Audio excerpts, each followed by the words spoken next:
안녕하십니까. 증시각도기TV 시청자 여러분, 투자자 여러분 반갑습니다. 여러분들이 정말 고대하고 학수고대했던 그 시간이 왔습니다. 많은 분들이 찾고 기다리고 오매불망했던 시간, 월간 서준식 시간이 돌아왔습니다. 서준식 교수님 모시겠습니다. 어서 오십시오. 네, 안녕하십니까. 네, 안녕하십니까. 새해 복 많이 받으십시오. 아, 네. 근데 이 작은 주주 행동이 이제 이루어지고 있는데 하나 궁금한 건 외국인들은 어떻게 반응할까요?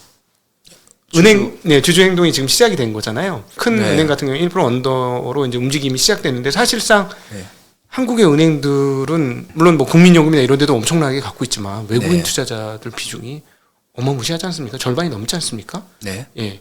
외국인들은 어떻게 반응할까요? 외국인들은 사실은 예전부터 이 문제를 가지고 굉장히 문제시 삼고 그렇게 한 투자자들이 많죠. 많죠. 근데 보통 그런 투자자들 언론에서는 약간 늑대자본 같은 거, 늑대자본 같은 이런 걸로 약간 마녀 사냥처럼 그렇게 몰아붙이면서 악인화 시켰죠. 아, 옛날에 사실은 많은 그런 주주들 중에서 그런데 투자를 해서 이익을 먹고 이렇게 팔고 나가는 거는 외국인 그게 나쁜 건가요? 하긴 최근에 시장에서 저도 외국 주식으로 상당히 단기간에 사고 판 적이 있습니다. 사고 팔고 하는 거고 그건 굉장히 이 자본시장의 투자자들의 본능이죠. 근데 그 본능을 가지고 저 사람들 뭐 기업 사냥꾼 적인 그런 식으로 이렇게 몰아붙이면서 경제 민주화를 좀 막아왔었죠. 그런 시도를 외국인들도 좀 했었죠.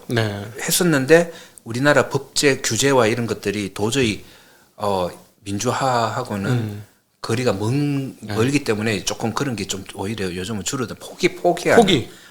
그래도 지분은 굉장히 많잖아요. 그래서 외국인 지분들 빠져나가는 요인이 되고 있죠. 그런데 만약에 그런 가버넌스 문제가 좋아진다면 다시 돌아올 수가 있죠. 이 가버넌스 문제는 당연히 주주들을 뭐 하고 이런 문제가 있지만은 일단은 그 시스템과 규정 같은 것들이 제대로 좀 보완이 되고 만들어야 되고 뭐 이런 게 좀 있는 것 같아요.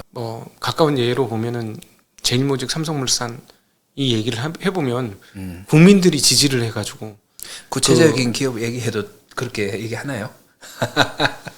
과거에 있었던 역사적 사건이니까 외국인들이 경악을 했지 않았습니까? 그때 우리 외국인들은 경악했고 저는 너무 부끄러웠죠. 이런 나라. 이런 나라라니 부끄럽고 그게 그런데 아마 외국인 투자자 중에서는 그거를 법적으로 그거를 소송하고 한 데가 있을 거예요. 있는데 아마 잘 안 됐을 거예요.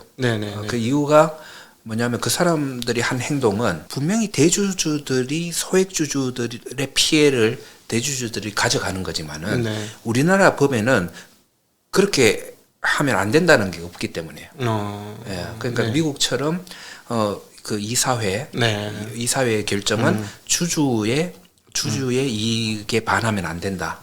이렇게 돼 있으면 소액 주주도 주주이기 때문에 어떻게 손해 입었어 소송하면 이렇게 이길 수가 있는데 우리나라는 그 이사회의 결정은 기업의 이익에 반하면 안 된다. 이렇게 돼 있으니까 이 합병 문제 이게 그래. 소액주주 돈 너희 대주주가 가져갔어. 그런데 이것 때문에 기업이 손해 본 거 있어? 이렇게 이제 법원에서는 판단을 하겠죠. 근데 그거는 사실은 아니잖아요. 그 때문에 뭐 삼성물산 매출이 떨어진 것도 아니고. 그러니까 아무래도 좀. 그러면 이제 사실은 그때하고 지금하고 사실 연도수로는 그렇게 많은 세월이 지난 건 아닙니다만 분위기가 이렇게 바뀐 것은 따지고 보면 2020년 우리 그 코로나 장세에서 동학개미 운동이라고 불리우는 좀 더 주식을 보유하는 자들이 많아졌고요. 좀 많아졌고 관심을 가지는 자들이 많아졌고 그리고 이런 유튜브나 이런 활동을 통해서 사람들이 이게 옛날에 정치 민주화도 아는 사람들이 자꾸 많아져야지 이게 가능하잖아요. 그러네요. 그렇지. 그 대통령은 우리가 직접 뽑아야지라는 그걸 알게 되는 사람들이 많아져야지 그런 건데 지금은 최근에는 이 유튜브나 이런 걸 통해 가지고 이 경제 민주화 쪽 이런 문제에 대해서도 아는 사람들이 점점 많아지잖아요. 네. 지금 우리가 또 이렇게 방송을 하면 사람들이 들어보고 뭐 판단을 하겠죠. 이게 맞다 아니다. 그렇게 해서 이런 식으로 판단을 해서 이게 맞다고 생각하는 사람들의 수가 자꾸 늘어나니까 이제는 파워를 점점 더 가질 수밖에 없었고요. 사실 자기 이익과 관련된 겁니다. 주식을 가지고 계신 분 입장에서는. 그렇죠. 내가 가지고 있는. 지금 우리가 지금 2021년, 22년에 당한 진짜 이 꼬락서니들 중에 몇 개가 대주주는 2배 받고 회사 팔고 나갔는데 그 다음부터는 주가 하락이 기다리고 있어. 그렇죠. 그런 것도 다른 나라에서는 생각할 수 없는 도저히 불가능한 그런 일이었죠. 전 실제로 그 너무나 재밌었는데 고객들 중에서 일부가 트위터를 주식을 가지고 있었어요. 그냥 바로 상장 폐지되더라고요. 네. 일론 머스크가 인수한다고 했을 때 강제 매도, 강제 매각. 이거 아주 좋은 가격. 강제 매각되고 좋은 가격이었어. 그러니까 매수 가격보다 더 높은 가격으로 강제 매각돼가지고 그래서 이건 뭐 좋으시잖아요. 이렇게 제가 상담했던 기억이 나는데 강제 매각되고 그냥 청산됐어요. 그렇죠. 예. 저도 말로만 듣던 거를 실제 계좌에서 일어난 사건을 보니까 미국 주주 자본주의가 이런 거구나. 도대체 돈을 얼마나 쓴 거야 이런 생각도 더불어 들더라고요. 근데 우리나라는 그 기업을 대주주 지분을 사고 팔고 하면서 경영권을 넘겨받을 때 프리미엄을 다른 주가에 비해서 많이 받잖아요. 그렇죠. 많이 받으면 받는 그게 뭐냐? 그거 무슨 권리금 같은 것 같아요. 권리금이 소액주주들 빨아먹을 수 있는 권리금. 그런 것 같아요. 그리고 더 나쁜 거는 그렇게 해놓고 제3자 유증 때리지 않습니까?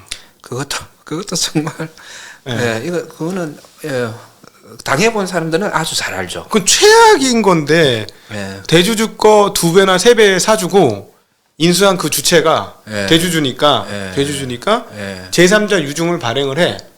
완전 저가에. 그래도 그걸 자기네들이 받아. 그리고 예를 들어 뭐 대주주인데 뭐 감가상각이나 자기네들이 받거나 아니면 자기들한테 어떤 다른 이익을 주는 집단에게 그런 걸 주겠죠. 그런 식으로 해가지고 사실 뭐 주식이야 감가상각을 통해서 이익이야 사실 약간 마사지가 가능한 거니까 회계적으로. 그래서 주가를 떨어뜨려 가지고 싼 가격에 확 다 집어가면은 그게 근데 처음 우리가 사실 이러잖아요. 억울하면 법적으로 하자 이래야 되잖아요. 근데 억울해서 법적으로 해보면 다 안 돼. 다 억울한 게 법적으로 맞아. 그런 게 너무나 많아요. 너무나 많은데 그거를 보면 남의 일은 그냥 뭐 그럴 수 있지 이렇게 하겠는데 직접 당해 보시면 정말 별의별 거품을 수 있는 그런 것들이 많아요. 정말. 사실 최근에 이렇게 주가 하락을 하고 나서 뒤통수 떡떡 맞는 것 중에 하나가 뭐냐면 수도 없이 발행해서 어디에 숨어 있는지 열심히 주석을 찾아봐야만 알 수 있는 그 3자 유증이라든가 전환사채 발행, 인수권 발행 이런 것들을 해가지고 지분 이성이 어마무시하게 돼요. 근데 사실은 그 돈이 필요했던 기업은 상관없어요. 아니면 경영상의 어려움 때문에 이랬다면 당연히 뭐 좋은 자금 조달 수준이니까 얼마나 좋습니까만은 쓸데없이 그렇게 하거나 아니면 대주주가 받으려고 하는 경우조차. 그러니까 주주 이익에 반하고 대주주 이익에 부합하는 이런 일들이 한국에서 되게 비일비재하지 않습니까? 그렇죠. 많죠. 이게 도대체 이게 왜 이런 겁니까? 이 사회 문제인가요? 네? 이 사회가 문제인가요? 저는 딱 그 문구 하나만 고치면 된다고 생각합니다. 그러니까 이 사회 그러니까 그 주식회사의 중요한 경영을 결정하는 의사 결정하는 주체는 이사회거든요. 여러분 사장이 아닙니다. 회장도 아니에요. 사장 회장이 다 하는 건 줄 알았는데. 주식회사의 가장 큰 의사 결정체는 이사회고요. 그러니까 그 이사회가 주주들의 이익에 반하는 행위를 못하는 그 문구 하나만 들어가면 돼요. 다른 나라처럼 그렇게 이사회는 항상 주주들의 이익을 위해서 최선을 다해야 된다. 그거 하나만 넣으면 되거든요. 이사회에서 하는 일이 대표 CEO를 뽑고 CEO 뽑고 모든 중요한 그 경영에 관련된 의사 결정 뭐 자금을 어디다 투자를 한다든지 큰 규모를 투자하고 이런 모든 것들을 그 이사회에서 다 승인을 하죠. 그러니까 최고 경영 회의체네요. 쉽게 얘기하면 회사에서는 거기다가 그리고 작은 일들이 그 사장이 잘 못하면 교체할 수 있는 언제든지. 네. 예전에 스티브 잡스가 쫓겨났던 것처럼 그런 식으로 할 수 있는 권한을 가지고 있죠. 그리고 그만한 권한을 가지고 있으면 그만한 책임도 가지고 있어야 되고, 그리고 그 이사회의 구성은 그 주주들의 비중에 따라서 민주적으로 어떤 소액주주, 대주주 편을 드는 뭐 사회이사, 뭐 이사도 있을 수 있지만은 어떤 소액주주들을 위한 소액주주들의 이사도 거기 있어야 되겠죠. 그럼 우리나라는 그럼 이사회 구성이 어떻게 돼요? CEO 친구들이 되는 건 줄 알았는데 어떻습니까? 그 현실적으로 다 그렇게 그러니까 그 지금은 그 지배 구조의 문제 때문에 대주주가 대부분의 이사를 다 뽑을 수 있는, 거의 다 뽑을 수 있는. 근데 그래도 괜찮아요. 사실은 이사들은 대주주가 친구들 뽑아도 되지만은 그래도 이 사람들이 소액주주들의 이익에 반하는 행위를 했을 때는 우리 그 고소할 수 있는 주주 이익에 너 내 이익을 뺏어갔으니까 당신 의사결정이 그 불공정한 행위로 뺏어갔으니까 그거 소송을 할 수 있는 그런 여지만 있다면 아무리 대주주 친구지만은 그래도 소액주주한테 손해 가지 이건 손해 가면 안 되는데 이런 고민을 할 거잖아요. 그러니까 그 문구 하나만 있으면 된다는 거예요. 그런데 우리가 어느 정도까지 안 되냐 하면 원래 옛날부터 처음 상법이 만들어질 때부터 그 주식회사의 감사는 대주주 집단이 가지고 있는 지분은 3%를 초과하지 못하게 돼 있어요. 그 말은 뭐냐 하면 대주주가 아무리 50% 지분을 가지고 있더라도 이사들은 내가 선임을 하더라도 그 이사 중에서 감사의 역할이 뭐죠? 감시하는 거죠. 감시하는 거잖아요. 경영을 잘하는지 나쁜 짓 안 하는지 그걸 감시하는 사람이, 그리고 이 회사의 위험이 얼만큼 큰지 이런 것들을 감시하고 지키는 사람이 감사. 그 감사는 그러면 대주주 친구면 좀 곤란하잖아요. 그렇죠. 자기가 다 하고 자기가 리스크 관리 다 하고. 야, 철수야 좀 봐줘. 내가 저녁 살게. 차 하나 이런 뽑아줄게. 회사 망하는데 야 괜찮아. 차 하나 뽑아줄게. 집안차 하나 해줄게. 뭐 이러면서 그죠? 아주 가끔 가는데 정말 문제가 있다고 생각해요. 주주총회를 가면 주로 저는 리스크 관리 때문에 많이 가거든요. 이 회사가 제대로 지금 돈은 잘 벌고 있지만 이런 리스크가 어느 정도 잘 관리가 되고 있냐. 그래서 그때는 감사님한테 질문을 던져봅니다. 감사님, 이 문제는 이런 위험에 대해서 어떻게 생각하십니까? 그럼 대부분 감사는 고개를 숙이고 있습니다. 에? 감사는 그러면 안 되는 거잖아요. 그런 게 있는지 모르는 거죠. 예. 그러면 이제 거기 의장, 사장님은 이제 얼굴이 불그락 푸르락. 근데 제가 뭐 잘못했나요? 리스크 관리를 그 감사님한테 질문을 해보는데. 그렇죠. 감사가 해야 되는 거니까. 감사님은 모르고 있고, 뭐 이거 뭔 소리 하는지 이러고 있으면 아주.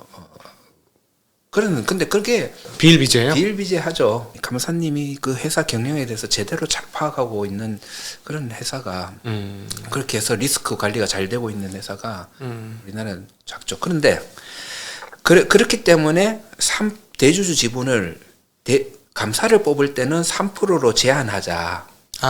자기 친구 안 심지 못하게 그런 법이 옛날부터 있었어요. 옛날부터 있었는데 다른 법에 의해서 가능하도록 이렇게 마사지가 돼 있었던 거예요. 대주주 원하는 대로. 그래서 딴 거는 다 몰라도 감사 정도는 그렇게 좀 뽑았으면 좋겠다라는 그 법이 계속 시도가 됐어요. 예를 들어서 정관에서 예전에는 이 법은 무시해도 된다.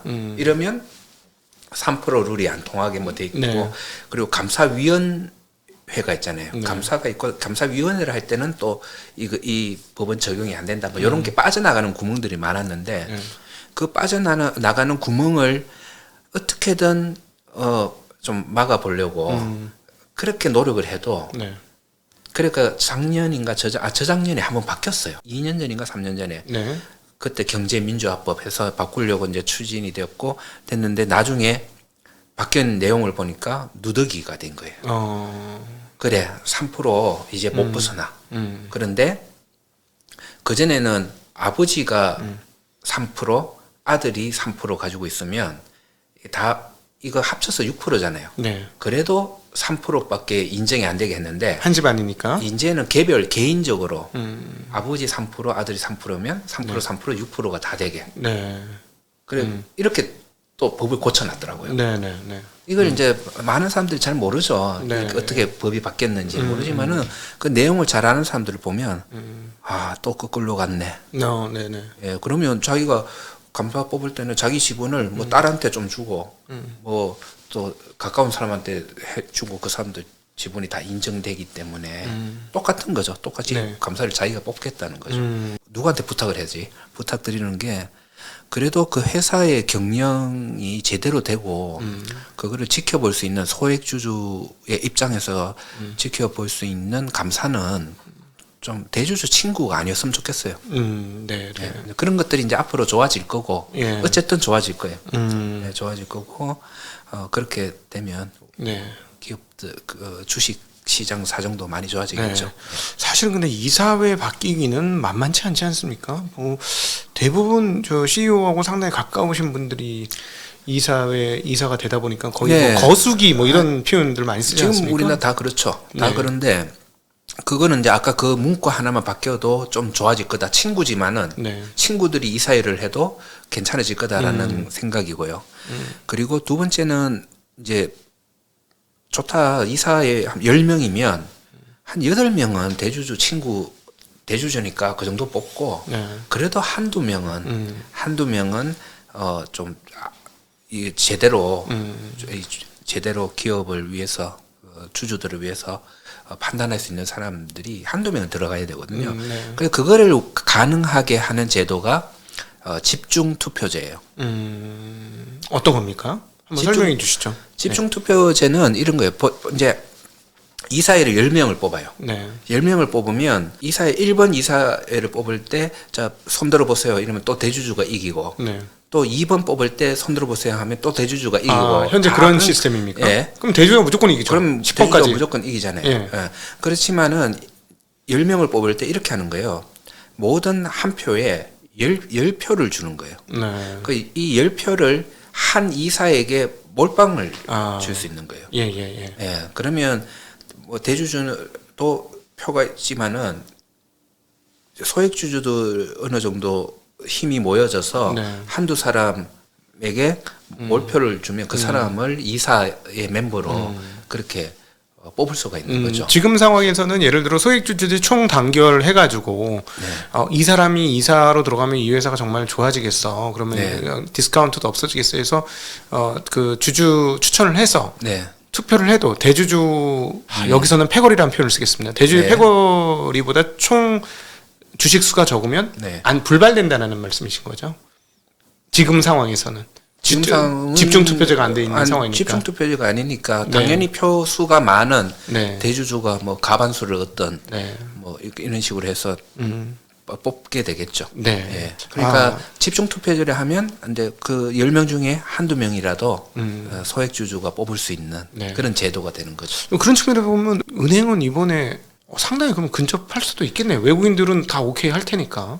은행 금융권이 어떻게 보면 가버넌스 문제에서 좀 가장 자유로운 분야 중에 하나예요.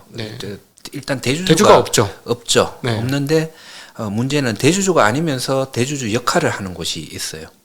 규제당국?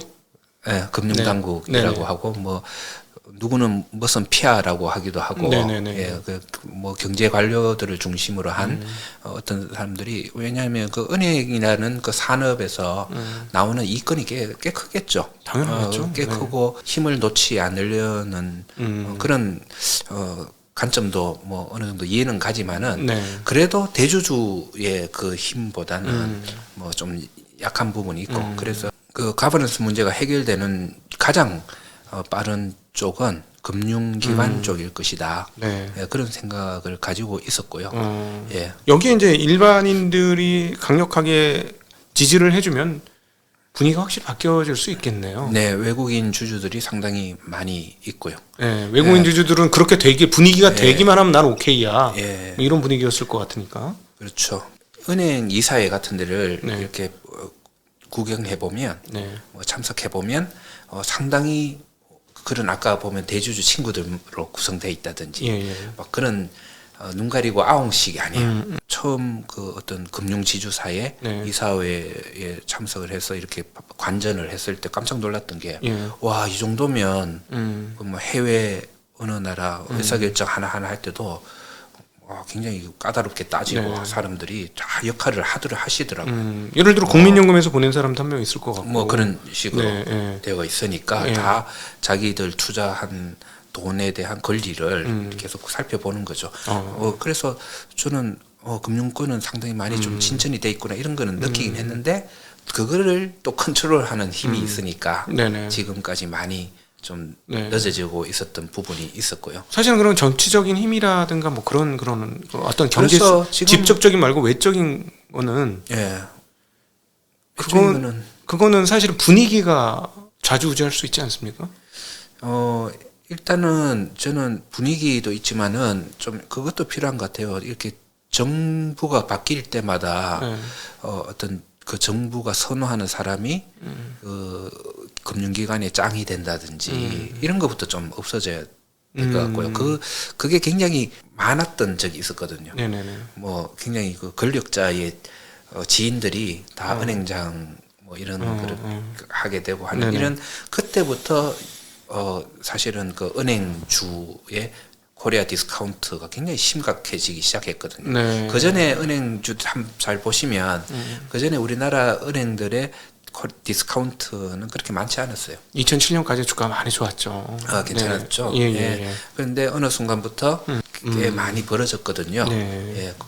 꼭 그것만은 아니지만은 네. 저는 그 영향을 꽤 많이 받았다 네. 이렇게 생각을 하고 있고요. 네. 그리고 그러니까 그런 것들이 정부의 간섭도 좀 덜 받는 그런 쪽으로 가야지 네. 그 금융기관들의 그 코리아 디스카운트는 많이 없어질 것이다 그렇게 생각합니다. 그러니까 제가 보니까 그렇게 되려면 사실 동학개미 운동을 하시는 분은 그냥 일반 소액주주들이 표싸움으로는 제가 보기엔 이사회 바꾼다던가 네. 이사회 관련 법을 바꾸기 그러니까 이사회 분위기를 바꾸는 거는 네. 대주주를 이기기는 넘사벽인 것 같아요. 표로 안 되니까 네. 주주자본주의이기 때문에 네. 대신에 동학개미 운동 하신 분들이 네. 분위기는 만들 수 있을 것 같거든요.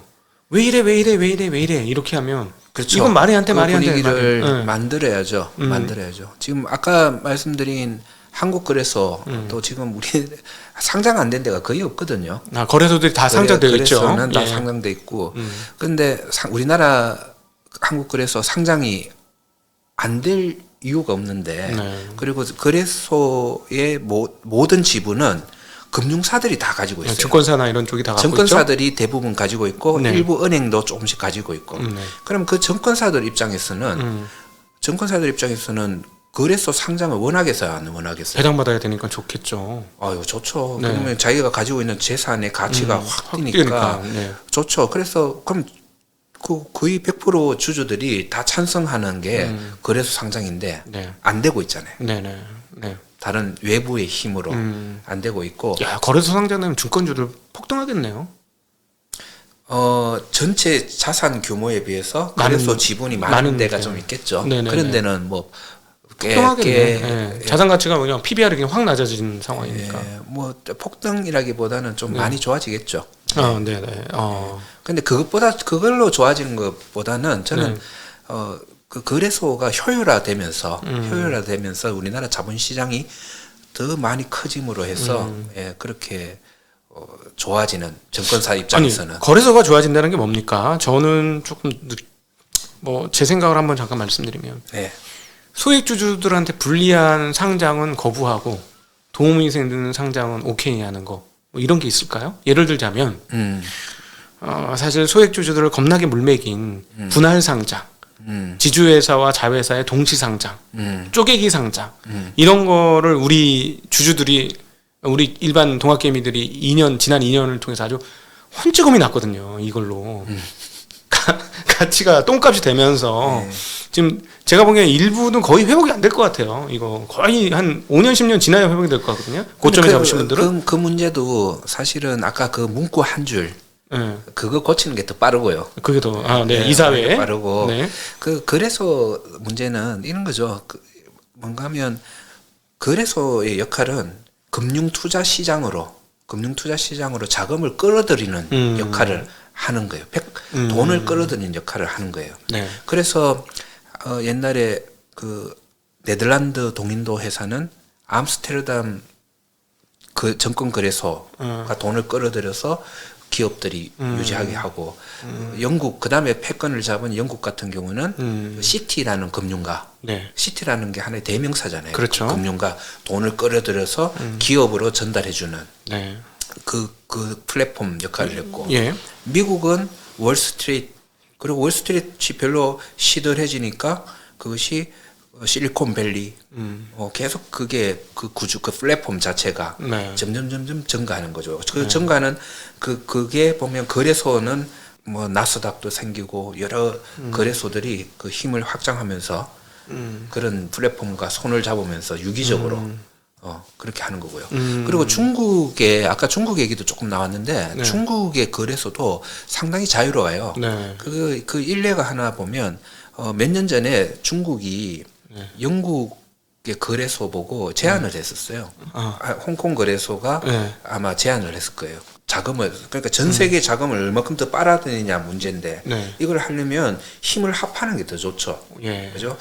나뭇가지는 좀 더 많을수록 많이 묶을수록 안 부러지듯이 그렇죠. 더 크면 클수록 좋거든요. 그러면 이제 홍콩에서 런던하고 홍콩하고 합병을 하면 더 크고 더 매력적인 그런 거래소가 되면 그쪽으로 자본을 많이 땡겨갈 수가 있고 그 땡겨온 자본들이 결국은 그 기업들한테 가는 기업들의 사고 파는 돈이죠.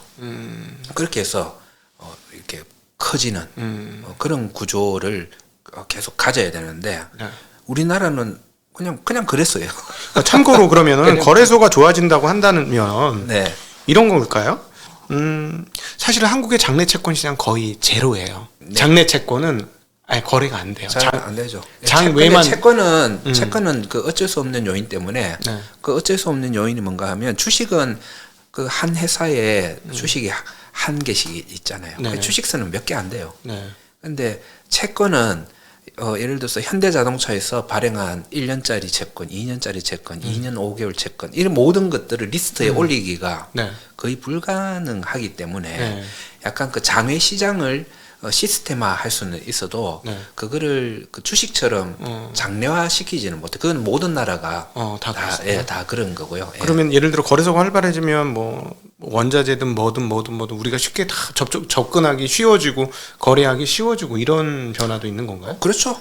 거래가 쉬워지는 것도 있고 거래소의 규모가 커지고 신뢰성을 가지고 더 많은 사람들이 거래하고 네. 그래서 거기에서 거래되는 자금 규모가 커지고 네. 이게 굉장히 중요하고 이거는 저는 한국 거래소도 일본 좋아하지 않지만 네. 동경 거래소하고도 합병할 수 있다고 생각해요. 네. 그러면 한국도 일본도 서로 더 큰 다른 나라들에 비해서 경쟁력을 네. 가질 수 있는 규모의 그런 거래소가 되는 거죠. 그럼 그 좋은 게 뭡니까? 외국 자금이 더 많이 들어오나요? 그렇죠. 지금 보면 전 세계에 있는 돈을 어디서 어느 거래소에서 땡겨가느냐. 사실 월스트리트 말씀하신 런던 시티? 그다음에 요즘에 싱가포르, 홍콩 뭐 이런 데서 돈을 많이 땡겨가는 거죠. 그걸 이제 구체적으로 얘기하면 뭐 유로스타, 유럽, 뭐 중국 시장, 미국 시장. 그러면 그 투자자들이 거래소 사이즈 보거나 거래소의 그 어떤 선진화된 어떤 딜링 시스템이라든가 이런 거 보고 들어온다는 얘기시죠? 거래소 자체 그러니까 우리가 뭐 나스닥 시장 그러면 이제 규모 다들 알잖아요. 또 네. 규모가 크고 규모가 크니까 또 펀드가 조성이 되면 보자 이 펀드의 몇 프로는 무조건 나스닥에 들어가야 돼. 네. 뭐 이런 식으로 자금 그렇죠. 분할이 될 때 네. 나스닥이 또 아니면 다우 뭐 이런 식으로 S&P 네네. 이런 식으로 그렇게 그 힘이 크면 클수록 그쪽으로 자금 빨아당기는 힘이 커진다는 말씀이신 그렇죠. 거죠. 그래서 오세요 해가지고 전 세계 돈을 어느 거래소에서 더 많이 땡겨오느냐의 문제죠. 그러니까 쉽게 얘기하면 미국 나스닥에 상장되는 그 테슬라를 한국 주식시장에 땡겨와서 상장시킬 그렇죠. 수도 있는 힘도 생긴다는 말씀이신 그렇게 거죠. 하려면 내가 좀 자본력이 좋아야 되고 네. 내가 좀 그래서 백화점이 좋아가지고 네. 좋은 상품을 가지고 와야 되겠죠. 그러니까 뭐 좋은 데가 루이비통 뭐 그렇죠. 구찌 뭐 이런 거를 대량으로 들고 있어. 우리는 벨킨 백이 100개도 넘게 있어. 이런 거고 저기는 그렇죠. 5개밖에 없어. 이러면은 이제 사람들이 100개 있는 데로 가야 돼. 그렇죠. 하는 거하고 비슷하다는 말씀이죠. 에르메스, 샤넬 다 우리 다 입점해서 네. 다 팔아요. 네. 다른 데 없는 거 다. 유럽 팔아요. 갈 필요 없어. 여기가 더 나아. 이런 개념인가요? 그러니까 우리가 이쪽으로 쇼핑 오는 돈이 이쪽으로 모이잖아요. 네네. 네, 그런 거죠. 그러면 또 기업들은 한국에 한국 거래소가 저렇게 크고 괜찮고 돈이 잘 들어오네. 네. 나 저기 가서 상장할래. 야, 우리나라 저거하고 비슷하네. 그 면세점. 면세점이 한국이 최고 크잖아요. 그런 거죠. 그러니까 외국인들이 전부 오잖아요. 한국 면세점에서 그렇죠. 물건사로. 네. 그거하고 비슷하다. 그렇죠. 그렇게 하기 위해서는 예. 시스템 보완이 돼야 되고, 좀 지원도 있어야 되고, 네. 그리고 거래소가 꼭 한국 거 아니라도 된다는 거죠. 네. 네. 그러니까 유통업만 자본 유통만 잘해도 네. 돈이 들어온다. 그렇죠. 근데 또 그게 되려면은 앞서 말했던 뭐 그런 거 주주 자본주의 어떤 그래서 다 그런 게 엮여져 있다. 그렇게 말씀을 드린 거죠. 예. 야, 오늘 이 얘기는 장담하건대 다른 데 가서 잘 못 들으실 얘기를 지금 들으실 것 같습니다. 다른 데도 하지 않나요? 아니, 이런 얘기 거의 안 합니다. 이렇게 그 코리아 디스카운트의 세 가지 문제, 뭐 부동산으로 너무 편중됐다, 거래소 문제가 있다, 거버넌스 문제가 있다, 요 세 개를 엮어서 말씀해 주시는 분은 거의 없는 것 같아요. 여러분 정말 오늘 신선한 거, 대학 강의 돈 내고 들으셔야 되는 거. 근데 요즘 대학 등록금이 얼마나 되는지 모르겠습니다만은 그런 강의를 들으신 것 같습니다. 사실은 거래소가 왜 중요해? 개념이 없어요. 일반인뿐만 아니라 증권회사 직원들조차도 개념이 없거든요. 이거는. 저도 어떤 경제 관료 한 분하고 식사하다가 그분이 거래소가 왜 그렇게 돼야 돼 하기를 그때 밥숟가락 던질 뻔했어요. 아니 다른 사람은 몰라도 당신은 알아야 될 것 같은데. 네. 코리아 디스카운트가 왜 없어져야 돼? 이런 소리 들으면 정말 확 돌아가더라고요. 이제 여쭤보겠습니다. 코리아 디스카운트가 왜 없어져야 합니까? 디스카운트가 없어진다는 거는 한국 주식시장으로 돈이 많이 들어온다는 거잖아요. 그렇죠. 한국 주식시장으로 들어온 돈은 뭔가요? 어디로 가는 돈인가요? 뭐의 자금인가요? 기업의 자금이죠. 기업의 자금이잖아요. 예. 그럼 우리나라의 국력도 사실은 기업을 통해서 일어나는 거잖아요. 네. 그래서 이런 기업들이 지금 뭐 있지만은 이런 기업들이 지금 수가 아니고 지금 10배가 되면 우리나라 국력은 저는 10배 커진다 그렇게 생각을 하고 있어요. 그래서 결국은 코리아 디스카운트를 없애자는 말은 뭔가 하면 우리나라 주식시장의 자금을 지금 자금 너무 부족하다. 자금이 더 들어가야 된다. 들어가야지 새로운 벤처들이 나와서 또 모험적인 그런 사업을 벌려서 다른 나라하고 뭐 어떤 인공위성 화성 가는 우주선 가지고도 싸우고 달나라 가서 광산을 캐는 것도 싸우고 그렇게 해서 다른 나라와 싸워서 이겨야 되는데 돈이 있어야죠. 돈이 있어야지 싸우지. 그거를 계속 나라가 돈 대줄 거예요. 세금으로 걷어들이는 거 외에는 한 번 발사하는 정도는 나라가 대줄 수 있지만은 국채 발행하고 세금 그렇죠. 외에는 정부가 돈이 있는 게 한계가 있는 거니까. 자본시장의 힘으로 그렇게 가야 되는 거죠. 그래서 저는 대한민국 주식에 투자해야 된다. 저는 제 개인적 철학이 그리고 이 돈들이 결국은 모여져서 우리 기업의 힘이 되고 그래서 우리 국력이 된다. 그렇게 이제 믿고 있는 거죠. 돈이 그렇게 많으면 저희 같이 각도기 TV도 그 돈을 받아서 회사가 될 수도 있고 뭐 그런 거네요. 만들 수 있고 더 커질 수 있고 다른 나라 유튜버들이 이런 또 어떤 지원을 받아서 더 커지면 전 세계 유튜브 시장을 먹을 수도 있고. 그러네요. 그런 생각 못 해봤네. 그렇죠. 그게 옛날에 월스트리트이 조금 할 때 해밀턴 대통령, 해밀턴이 재무장관 할 때인가 그때 그 뉴욕의 시장이 있었는데요. 뉴욕 시장이 제안했던 게 허드슨 강하고 저기 5대 호수 그 호수하고 연결하는 운하를 만들어 주세요 정부한테. 그러니까 그 해밀턴 그때 대통령이었는지 재무장관인지 모르겠는데 뭔 소리냐. 그 돈이 얼마 드는데 그걸 우리가 하냐. 해서 그 시장이 월스트리트에서 자금을 모아가지고 그걸 했잖아요. 이리우나 자본시장에서 자본을 조달해서 그걸 했고 그거는 미국의 국력이나 국부에 어마어마한 보탬이 됐었죠. 뭐 스페인 왕이 가지고 있는 무적 함대를 깨뜨리기 위해서 네. 암스테르담에서 사람들이 주식 회사를 처음으로 만들어서 무적 함대를 깨뜨리고 그 패권을 가져가잖아요. 네. 그런 것들이 다 주식 회사라는 자본 시장을 통하지 않으면 자본주의 사회에서는 네. 그런 자본 시장을 통하지 않으면 사실은 굉장히 불행해질 수밖에 없다라는 게 제 생각입니다. 네. 예. 하나 근본적인 질문만 하나 더 드리겠습니다. 네. 현대 자본주의 사회에서 왜 기업이 있어야 하는 겁니까? 기업이 왜 힘이 세고 기업이 왜 중요할까요? 아니 기업은 아무리 개인이 돈이 많아도 그 개인이 반도체 공장을 만들 수는 없잖아요. 그렇죠. 혼자 네. 아무리 머리가 천재라 만재라도 네. 혼자는 못 만들죠. 처음 만들어질 때부터 동인도 회사가 만들어진 이유도 한 사람 배 한 척 두 척 가지고 있는 사람이 그 대항해 시대에 바다에 나가가지고 판판이 깨지니까 그런 사람들이 돈을 모아가지고 주식회사를 만들고 스페인의 무적 함대보다 더 큰 회사를 만들어서 무적 함대를 깨뜨린 것처럼 네. 지금도 우리가 다른 나라와 경쟁해서 이기려면 네. 뭘 해서 이기려면 어떤 그 경제 어떤 그 상품, 서비스 이걸 이기려면 힘이 커야 되고 그 힘은 한 사람 돈 가지고는 안 되고 네. 왕이 아니잖아요. 네. 돈 가지고 아니고 십시일반 소액주주들 돈이든 다 돈 모아가지고 그래서 나뭇가지가 한두 개는 쉽게 부러뜨려지지만은 단으로 모였을 때는 안 깨지잖아요. 네. 그래서 그런 것들이 모여진 것이 주식회사죠. 네. 그래서 그 회사가 더 많은 사람들이 더 많은 돈을 투입했을 때 미국 테슬라. 네. 저는 테슬라의 기술력은 별거 없다고 봐요.